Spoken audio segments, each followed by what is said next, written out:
MC Laubscher here, the host of the Cashflow Ninja podcast and also the president and chief wealth and investment strategist of Producers Wealth, where we help our clients integrate cashflow banking, also known as infinite banking, with their business and investments.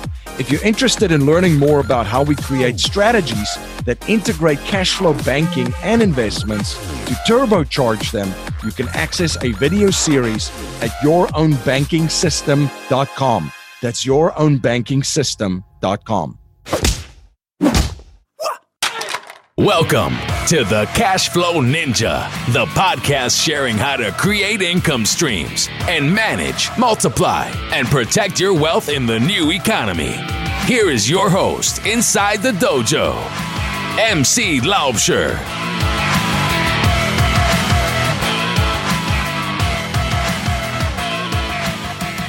Hello, Cashflow Ninjas. MC Laubscher here, and welcome to another episode of the Cashflow Ninja. I have a great show for you today, and in today's show, we're going to look at how you can reclaim your time through cashflow investing. My guest in this episode is Dr. David Phelps.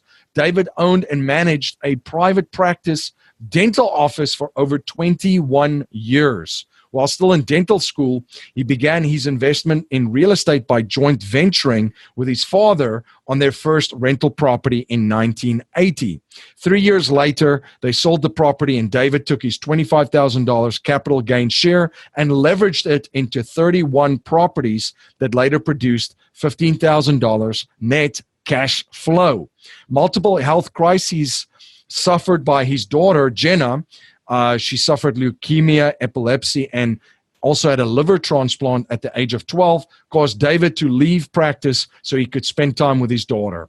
Unfortunately, a divorce and failed practice sale provided additional setbacks that he had to think and work through. Today, David is a nationally recognized speaker on creating freedom, building real businesses, and investing in real estate. He also combines his professional and personal experiences to illustrate how the tactical and aspirational work together. David helps other logical, rational professionals become dreamers, then strategically manifest those dreams into freedom. He authors a monthly newsletter, Path to Freedom, and hosts the Dentist Freedom Blueprint podcast. Freedom Founders Mastermind community grows exponentially year by year, providing the pathway to freedom for many professional practice owners. Are you an investor looking for passive cash flow but don't have the time to explore your options? Discover real estate. It's the best option for passive income that savvy investors have been turning to for years to generate income and build wealth. But the reality is, real estate investing takes expertise, market knowledge, and time. So what do you do if you don't have the time or market knowledge? Discover how many business investors have found a way to generate cash flow from real estate investing. Their secret? They partner with proven private real estate investment funds. Four Peaks Capital Partners have created a system that allows accredited investors the opportunity to invest in undervalued assets to generate passive income and capital gains. Invest with the cash flow experts and sit back while Four Peaks does all the work. Call Four Peaks Capital Partners at 877-5-INCOME. That's 877-5-INCOME, or go to privateincomeinvesting.com. An offer to buy or sell securities is only made by a private placement memorandum. Prospective investors must read the PPM in its entirety before making an investment decision. David, welcome to the show. MC, it is great to be back. Great to talk to you and your audience today. Yeah, so great to connect. I thoroughly enjoyed all of our discussions and our conversations. So excited to have you on. For my listeners that's not familiar with you and what you're doing, can you please share a little bit about your background and history with them? Oh, absolutely, MC. Well, a lot of people know that I'm a recovering dentist. I still am. I'm still licensed. I'm just not practicing. But so I had a career in professional practice for a number of years. But what a lot of people don't know about me is that I actually got started as more of an entrepreneur. Certainly when I was growing up as a kid, and a lot of people will relate to this, learning how to make money. Because fortunately, I had parents that were good parents and made me be a good steward of money. And I had to earn money if I wanted to buy things. So, I did the typical things like, the lemonade stands as a real beginning point in life. But, I threw a newspaper, I mowed lawns, I sold greeting cards, door to door. So I learned some skills early on. And while I was still in college, not dental school, I was still in college, I started reading some books about investing money, just because that's kind of who I am. I'm always thinking about about how to be a good steward or how to invest money, even though I didn't have any money back then to invest. So I read books on financial products, like stock market, mutual funds, and I read books on some real estate. And the books on real estate just made a whole lot more sense to me because of a tangible asset versus the stock market. And so when I started my first year of dental school in Dallas, Texas, at Baylor, I called my dad and I said, "Hey, Dad, I'm going to be here for 4 years. I can either pay rent or we," and the key word here was we, because I didn't have any credit, I didn't have any money. I said, we could own a property. We could own some investment property in real estate. And fortunately, he was open. He was open to the idea. So he became my financial joint venture partner, and I was the managing operator, if you will. And long story short, we found a property. I fixed it up, managed it, and 4 years later, we split about $50,000 in capital gain profits. So that was a big epiphany for me. As you can imagine, as a student for 8 years, 4 in college and 4 in dental school, waiting tables at nights and the weekend, making pretty good money waiting tables, but I made about a 10x return on my time with that capital asset. So I thought, okay, there is something here. Now, I went on to dental school, but I didn't stop the real estate investing. MC, I took my $25,000 in my capital gain profit from that first property and rolled that very judiciously into multiple other properties. I had to use maximum leverage because I had to make that money go a long ways, right? So I bought properties using existing financings, buying subject to in using seller financing, and eventually got into private capital. But that was my start, and I ran both careers in tandem. I ran a dental practice, owned, operated for just over 20 years, and I was building real estate portfolio on the side, a buy and hold investment portfolio. And about 14 years ago, I had to make a decision about staying in practice. It wasn't about my health, it was my daughter's health. My daughter, who was 12 at the time, Jenna, she'd already been through chemotherapy for cancer, for high-risk leukemia. She suffered epileptic seizures from age 8 to 12. And at age 12, she was diagnosed with end-stage liver failure. And you're thinking, what the heck, And it was a scary time. It was a time in my life I really had to kind of take inventory of what I was doing, why I was doing it. Following the model that society would say you should. That's to be a good worker in a profession and provide for your family. But what was missing for me was time to spend with my daughter. And I figured out finally that time might be running out. Now I'll tell you, she's still with us today, and she's doing much, much better. That's the blessing. But I decided at that point, when she was recovering from that liver transplant, that I was no longer going to be tied to a practice that provided good active income. I was going to leave, so I sold. Fortunately, I had the real estate, which after almost 20 years had built up to a nice cash flow that, although I managed it, it was relatively passive, and it certainly gave me the time I needed to spend with my daughter. So that kind of brings us up to that point. I'll let you jump in while I catch a breath here.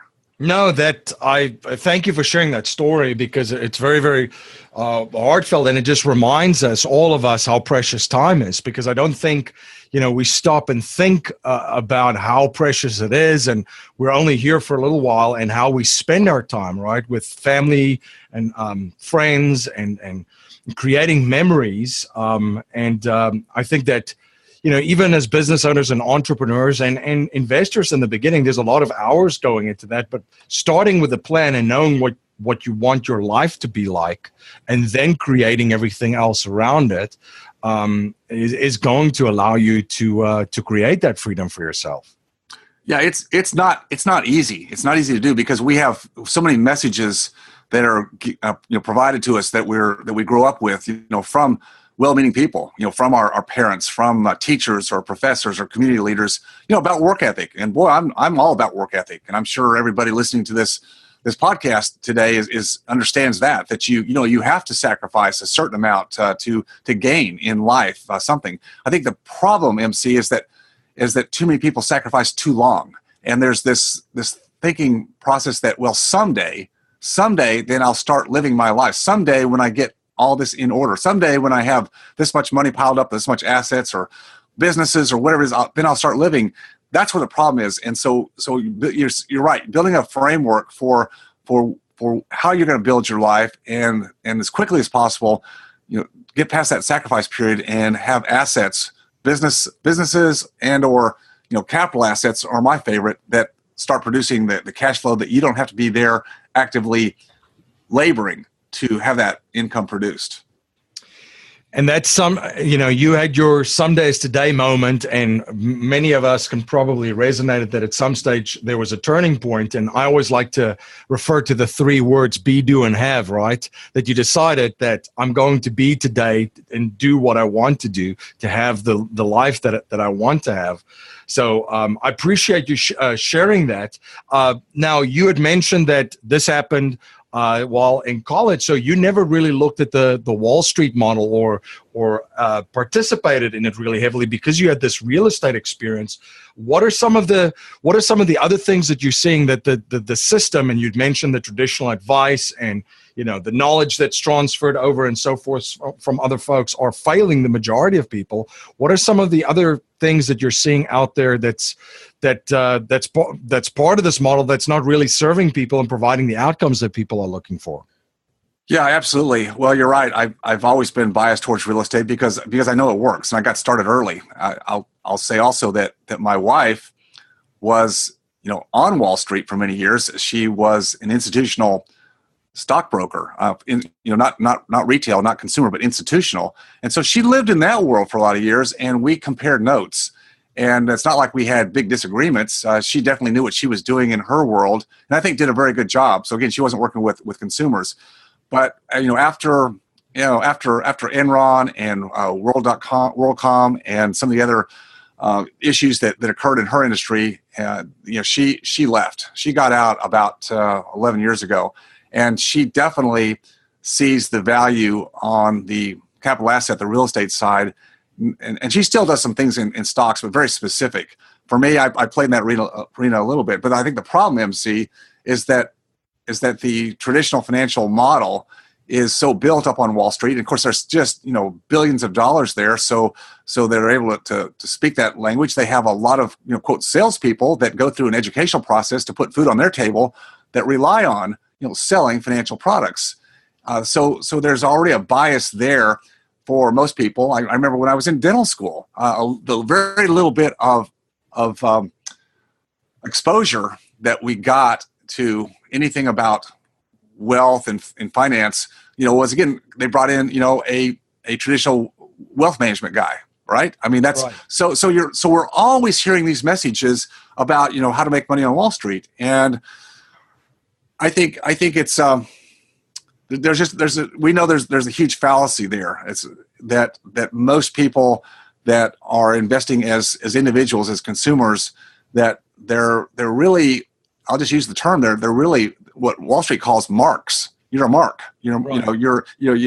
They're using you. They're using your money and making huge multiples off it, whether the market goes up or down, and you have no control over that. I mean, none. And so it's just a matter of whether people decide early enough in life that they'll take the time to learn how to orchestrate their own financial future, or if they decide it's easier to abdicate that responsibility to third parties. And I think the big problem is people that abdicate don't realize what a mistake that was or is until they reach the latter stages of their life, and they don't have the wherewithal, the financial means to start living their life or have more freedom, because they never learned how to orchestrate. It was all based on a model that Wall Street controls, and there's no security in that.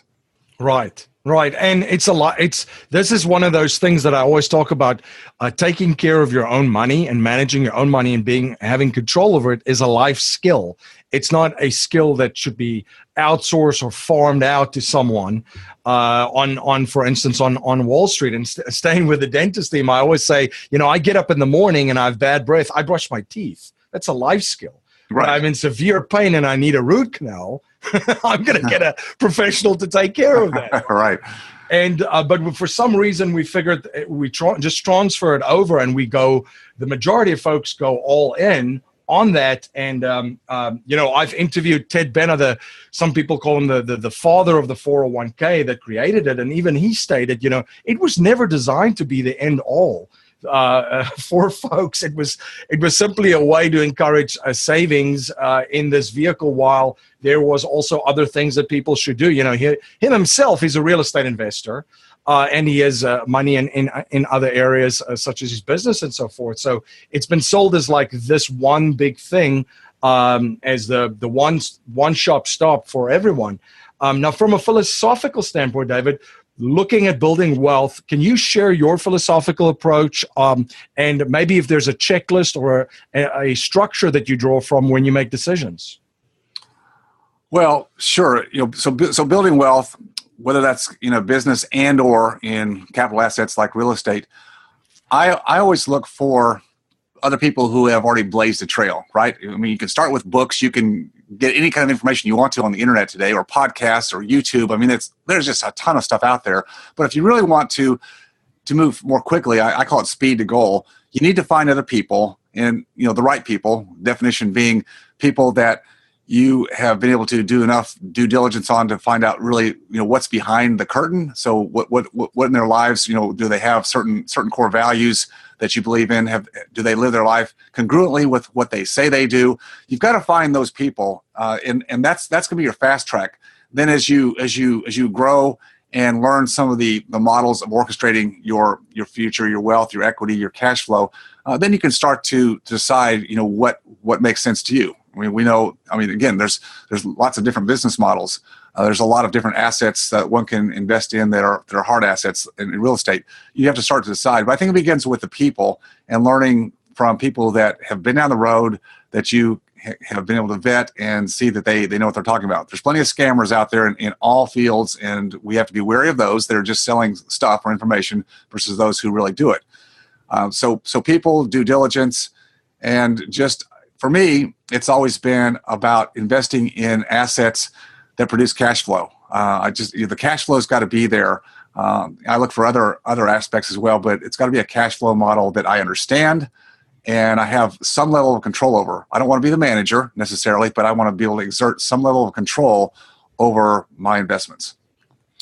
One of the things that you and I have discussed too is the one thing that a lot of investors do, and I appreciate giving this checklist and this framework, and there's so much value in what you've just shared, because I think what a lot of folks do is put the rate of return or return on investment right at the top of everything where they're going to, and they forget to take all of the other steps that you just mentioned, even just finding someone that's successful to model, getting in the right peer group, doing your due diligence, focusing on cash flow, all that stuff. What are some of the things that you look at besides just the return on investment, rate of return? Yeah, absolutely. People do get caught up in return on investment, and I think too often make that the guiding light for what they invest in. And you and I and others know that that's usually not the place to start for sure. You want to look at sound investments, and particularly when you're getting started, I think it's a lot wiser to be willing to take a lesser return for the opportunity to participate. And I'll explain what I mean by that. Participate with other people that you aspire to do business with. Creating a group of financial friends. If you're on the outside, you're younger, or you're wanting to get into a certain space. How do you do that?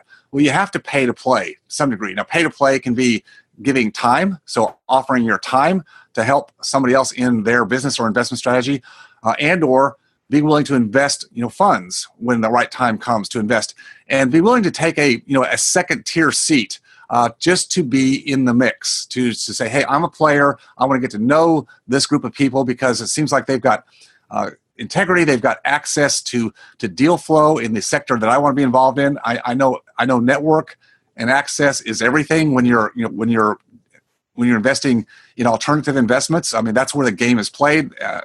Not at all like Wall Street, where inside information is illegal, but on Main Street and tangible in alternative investments, your access to people is the key. Unless you're that person who's going to be out there, getting the access. I'm not. I'm a person who's about people, and investing in the people first, secondarily in the asset class, and probably third degree would be in the return on investment. Now, as you get more experienced, as you build your network and your relationships with certain people that you want to do business with and invest financially, yes, your return on investment will start to go up. You may actually become a connector yourself. You may be able to bring other people in who also have capital they want to invest, and you become a connector for them. And so there's ways to kind of rise up in your stature, but don't try to start there, or don't try to shoot for the highest return on investment, because usually if you're doing that, you're gambling, you're speculating on things that many times won't come true.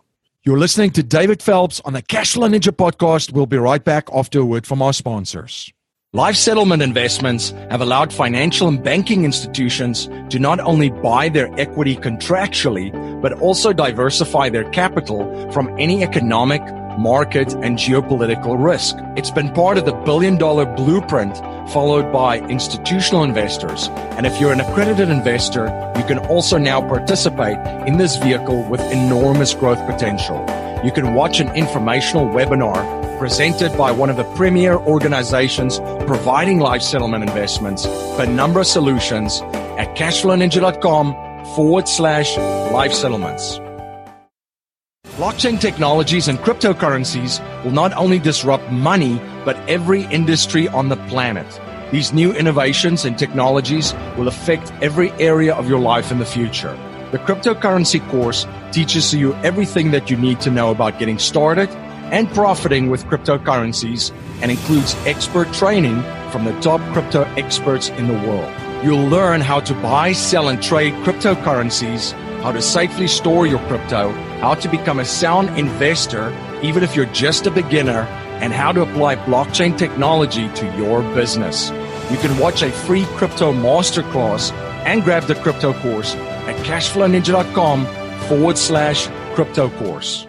You're listening to David Phelps on the Cashflow Ninja podcast, and now back to our interview. You make such a good point too, because it's all about people. If you take away all the other things, it's the people that make everything happen, right? And the network and the person itself, their unique ability. Those two things are so important. And when you just look at, a return on investment or a rate of return, you forget kind of the whole thing that builds up to that. I just think about, using a podcast, for instance, right? Just think of the value and all of the other benefits that doing something like that is to that. If someone's just looking at a rate of return on a podcast, they're not going to see a lot, but the other stuff that comes from it, and relationships and partnerships and learning. And I mean, there's just so you have to look at it big picture wise. And the other thing, by just focusing on a rate of return or return on investment too, in frothy markets, that's going to lead to the downfall of a lot of people, because unfortunately as you mentioned, there are undesirable characters out there, and there's a plethora of them in frothy markets, which leads me into my next question of market cycles. There's obviously, we've seen 2008, 2009, and so forth. And we've seen quite a boom in a lot of areas. Where do you think we're at in the market cycles? And what are some of the things that you're doing to not survive the next downturn, but also thrive? Yeah, great question, MC. Well, nobody has a magic crystal ball, that's for sure. But I do feel like we're towards the 8th, 9th inning of this market cycle. I'm seeing signs right now, in some of the real estate sectors geographically, where there's certainly a topping out effect, if you will. I'm seeing some markets a decrease in sales price. Rents aren't going up. There's an affordability issue because the values in rents or costs of owning or renting real estate has gone up. We've lived in an economy that's been relatively robust for a number of years now. We've had low interest rates. Interest rates are starting to bump up a little bit. And I think that the big issue that we've got potentially that may cause a correction, and it can come from a lot of different directions, so I can't put a finger and say that's going to be it, but there'll be something will trigger. But I think the underlying infrastructure that where we have a problem is in debt. I think that's in corporate debt. I believe that's our national debt, global debt, certainly because we're all tied together anymore, consumer debt, student loans, auto loans.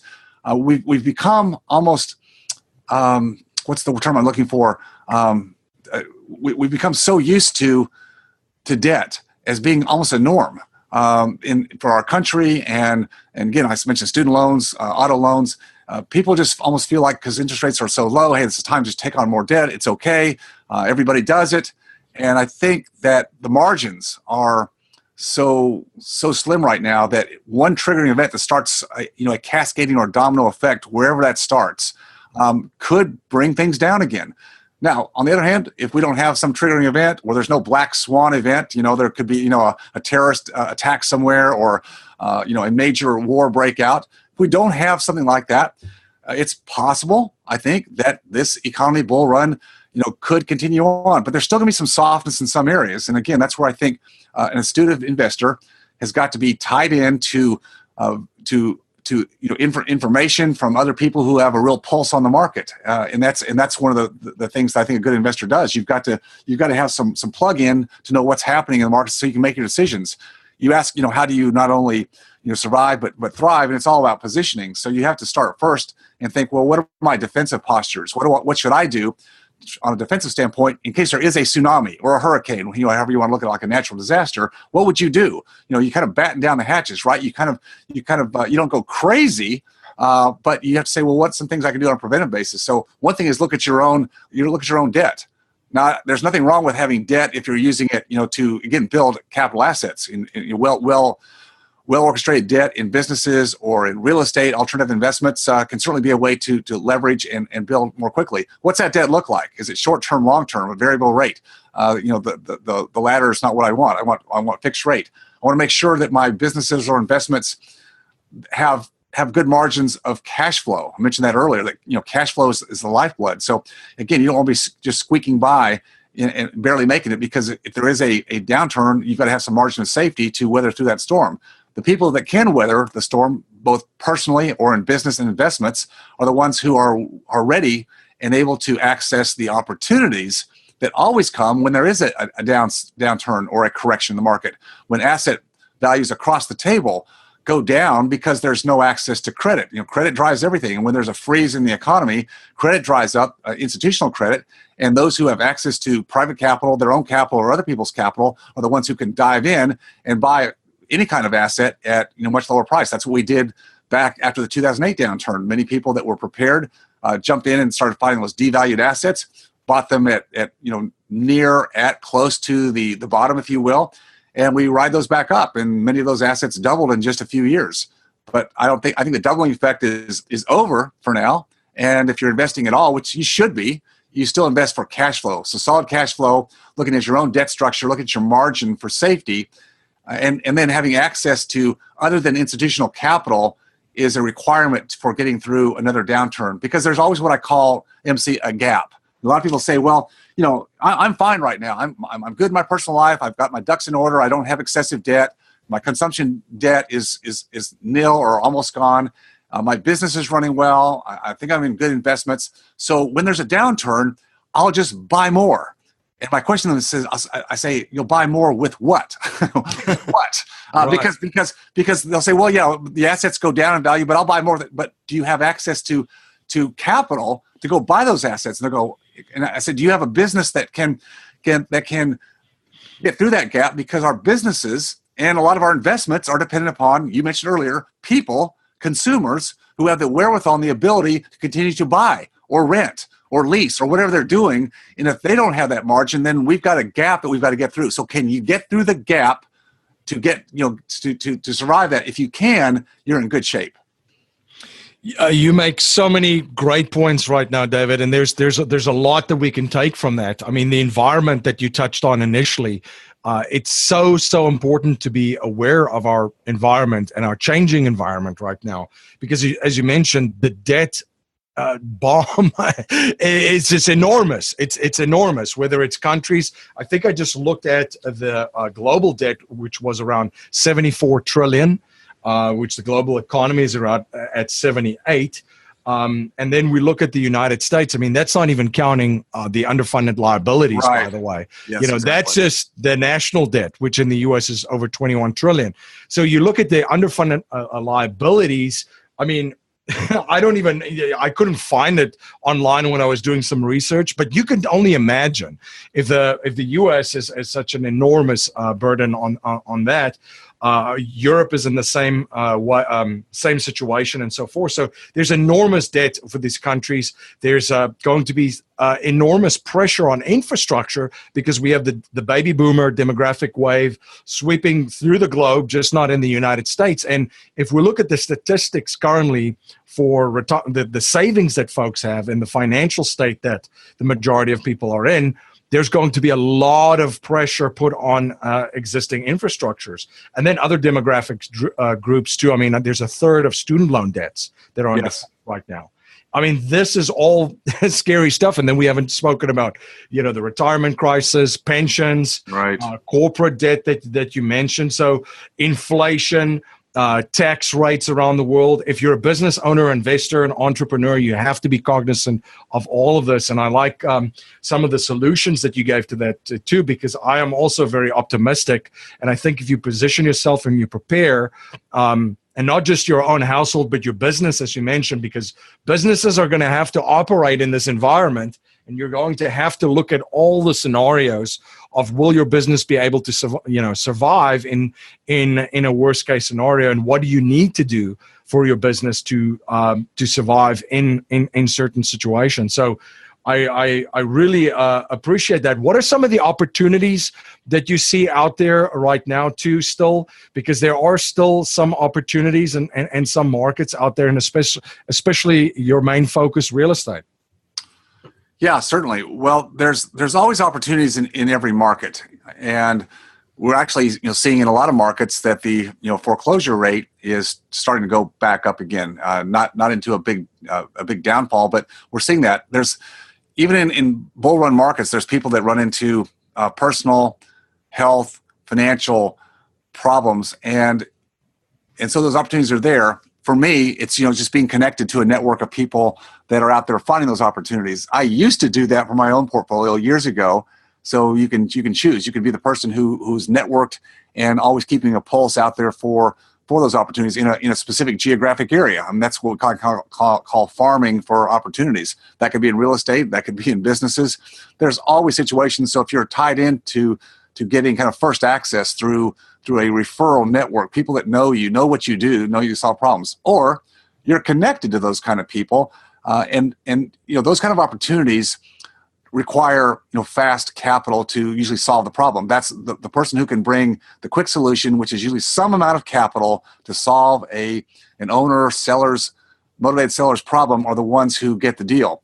So if you're a person who has access to capital, you want to get invested, you get tied into a network of people who have those kind of tentacles out there, spider web into those areas, then you can be first on the list. And I tell people that even if you're not prepared right now to do heavy investing, or maybe you want to sit on the sidelines, that's okay if that's where you're at.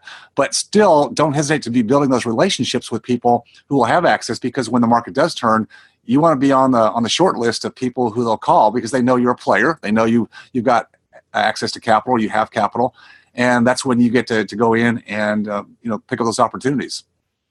And one of the things that we've discussed is the importance of people getting around the right people and networking and masterminding. And you have a mastermind group that you have as well. You have a upcoming meeting and so forth. Can you share a little bit more about the mastermind group and some of the things that you offer? Yeah, MC, it really just kind of grew organically about 6-7 years ago when I was telling my story to some of my colleagues in dentistry and medicine, and the big question was how did you do it? How were you able to leave active practice so relatively early in your life? And when I explained that I was always building outside wealth and cash flow in real estate, then of course the question is, well, how? And then, well, could you help me?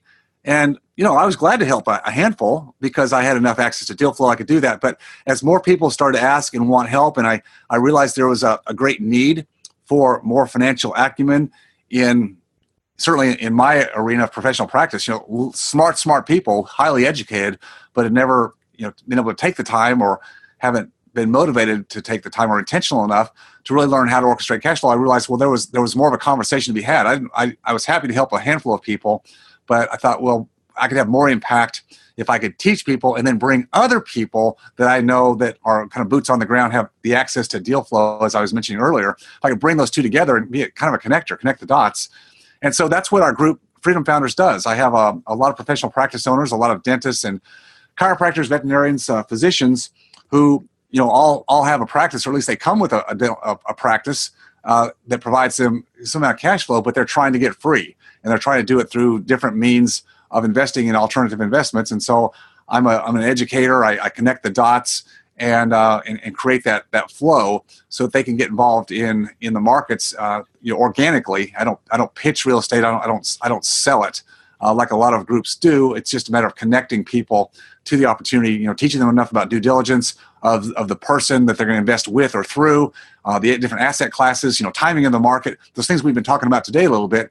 And it's a lot of fun to see the lights come on and really see the progress that these doctors make once they have the confidence that they can now take capital that was invested wherever and they start to direct it into specific real estate investments, that they now have predictable, sustainable cash flow that they can realize and not feel like they are susceptible to the overall market volatility that so many people are afraid of when they invest on Wall Street.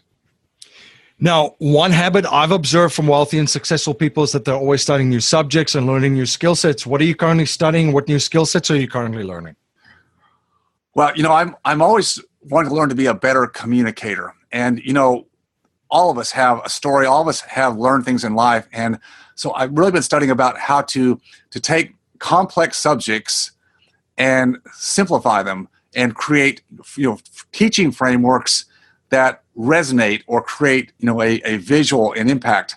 I'm really good about spitting out a lot of details, and that's great for people that are engineers or highly analytical. But a lot of people just need to take action, right? MC, give them enough information, they need to take action. So really, for me, I'm having fun working on that and learning from other people that, again, they've blazed a trail. They've showed me that they're really good about doing that. So that's kind of the fun part for me in my life right now, and in creating those visuals, those frameworks, not just even for the professionals that I help, but I'm looking too also at the up and coming generations that are younger in life and looking ahead, and in many cases not so optimistic because they come out of school with a lot of debt and not the jobs or the income that they were hoping for, and so just showing a different path to people and giving them a plan B or an alternative path that they can take. But I've got to be able to communicate that in a way that resonates and resonates enough for them to take action. So that's an area that I've really been working on in recent months.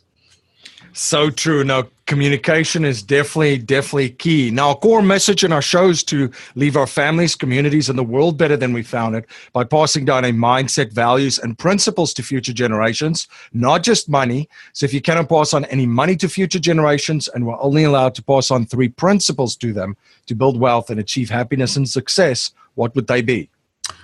Well, I think, MC, the core values, which are part of our Freedom Founders Mastermind, is number one is personal freedom or personal sovereignty.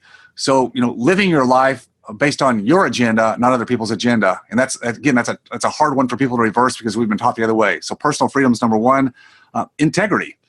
Do what you say you're going to do. That to me it seems so common sense, but again, unfortunately, a lot of people don't live by that value. And then the third one for me is community. We've talked a little bit about on the show already that, a community, a network of people that like and trust, that have your back, like a board of advisors. I think it's really important for people to have that, develop that, maintain it, nurture it is really important. So those are my 3 values. 3 principles that I would state up front would have to do with freedom. And so I think for people to have, money or financial freedom is the key because everybody struggles to get to a point. But once you have money or financial freedom, the other freedoms would be time. So time freedom is a big one. Why do we do the things we do? Why do we have the investments or the businesses? Really, it's to buy more time for us. So time, relationships. Do you have freedom of relationship? Are you able to choose who you do business with? Are you able to choose the friends you have? That's very important. And then the last one that I think is probably the most important is freedom of purpose. Are you able to live a life that's truly truly true or congruent with your real purpose in life. And for many years of my life, I was not. And so how do you get there? It's all about the freedoms that we build in our lives to be able to live that real purpose. Fantastic. Thank you for sharing that, David. How can my listeners learn more about you, your podcast, and all of the projects that you're involved with? Yeah, probably two key ways, MC, would be the website, which is freedomfounders.com. And my podcast, which I loved having you on recently, is the Dentist Freedom Blueprint Podcast. You don't have to be a dentist to listen to it, but I named it after my affinity group. But we talk about a lot of these principles, investing, and just an entrepreneurial spirit overall. Fantastic, David. Well, thank you so much for coming on the show and sharing your journey and your knowledge and providing so much value for my listeners. MC, it's just absolutely an honor. Thanks for all that you do. Are you having a hard time finding great investment properties? Unfortunately, the best deals are rarely found locally. Successful investing begins with the right properties in the right markets. Norada Real Estate provides everything you need to invest in the best deals across the United States. Our simple, proven system will help you create real wealth and passive monthly cash flow. Learn how to find the best deals by downloading your free copy of The Ultimate Guide to Passive Real Estate Investing at noradarealestate.com. That's NORADA realestate.com. Thank you for joining me again on the Cashflow Ninja. Thank you for all your support. You rock.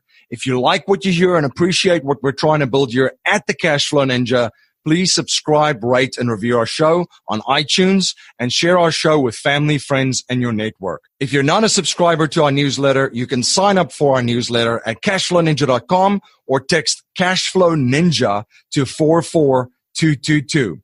I'm also posting daily videos on Facebook and YouTube and will live stream weekly starting May 2018. To make sure you don't miss any of the live streams, please like and subscribe to my Facebook and YouTube platforms. I'm also dropping content on Instagram daily.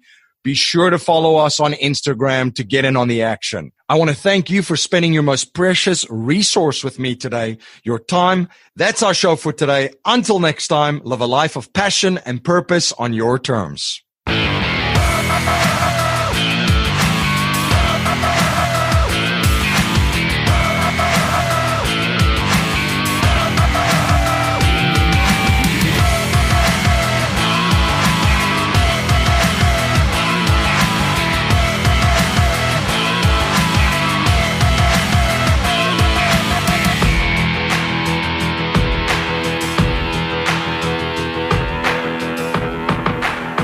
This presentation is for educational and informational purposes only. The information being presented and considered does not consider your particular financial objectives or situation, and it does not make personalized recommendations. This material is not intended to replace the advice of a qualified tax and legal advisor or other qualified professionals, and you should not use the information in place of a customized consultation with a licensed professional regarding your specific personal financial objectives, situation, and needs. We believe the information provided is reliable, but we do not guarantee its accuracy, timeliness, or completeness.